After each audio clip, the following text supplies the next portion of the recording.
de rester là-bas.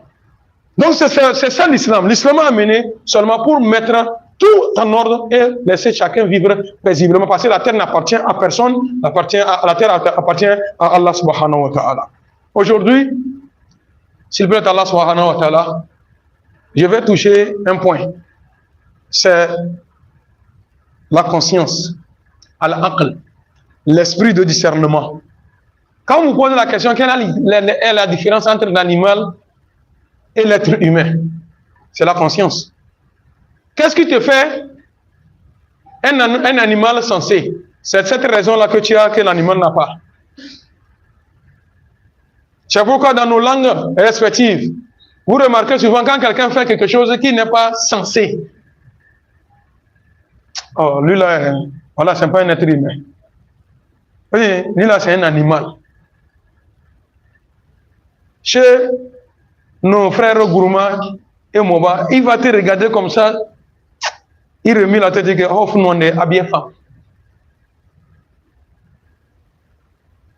C'est pourquoi? Parce que tu as fait ce qui n'est pas censé.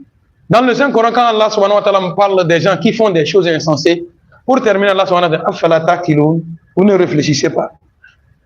Vous ne réfléchissez pas. On t'a donné la raison pour mettre la différence entre toi et l'animal.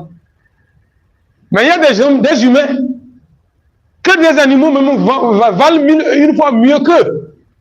Je n'ai pas dit ça. Allah subhanahu wa ta'ala dit quoi?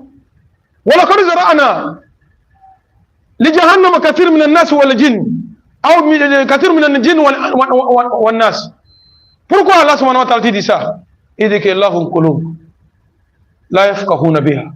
Ils ont l'esprit de discernement. Mais malheureusement, ils ne réfléchissent pas. Walahum ayun. Ils ont des yeux. La yubsiruna biha. Ils ne voient pas. Quand ils ne voient pas, c'est pas qu'ils ne voient pas que ça là c'est bleu, ça là c'est... Non. Ils ne voient pas la vérité. Walahum azan. Ils ont des oreilles. La yasma'una biha. Ils n'entendent pas. Allah subhanahu wa ta'ala dit que Ulaika kal an'am. Ces personnes-là sont comme des animaux. Allah subhanahu wa ta'ala pour terminer dit que Balhum adol. Balhum adol. Que plutôt les animaux valent mieux que ces personnes-là. Parce que ce qui fait la différence entre toi et l'animal, c'est la raison. Et si tu es doté d'une raison et que tu n'arrives pas à être comme un être humain, on te classe derrière l'animal. Que le Tout-Puissant nous éloigne de cela. Le paradis, Allah subhanahu wa ta'ala l'a créé pour des êtres sensés. L'enfer, Dieu l'a créé pour les êtres sensés. L'être humain et le djinn.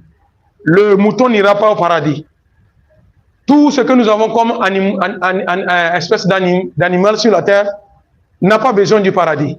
Et je vous rappelle encore une fois, des anges sont au service d'Allah subhanahu wa ta'ala, mais ne comptant pas avoir le paradis ou l'enfer. Les anges n'ont pas le paradis ni l'enfer. C'est tout simplement pour Thaqalayn, nous, êtres humains et les djinns. Pourquoi? Que voilà, vous avez l'esprit de discernement. C'est pourquoi quand Allah subhanahu wa ta'ala t'a créé, il t'a mis à la croisée des chemins, entre le bien et le mal. Choisis. C'est pour cette religion. Pourquoi cette religion-là? On ne force jamais. Quand vous voyez les terroristes et consorts soi-disant qu'ils sont en train de lutter pour la cause de l'islam, archi fort. Parce que le Saint-Coran même dit que la ikraha fidin. Nulle contrainte dans la religion. Ne contraignez personne à adhérer à votre religion. C'est une volonté. S'il a accepté, s'il n'a pas accepté, c'est pas à toi de faire le jugement. Moi, je vais faire mon jugement. Moi, Allah subhanahu wa ta'ala, je vais le juger. C'est pourquoi si nous sommes avec quelqu'un dans la religion, et qu'à un moment donné, on remarque qu'il est absent, nous pouvons nous approcher de lui.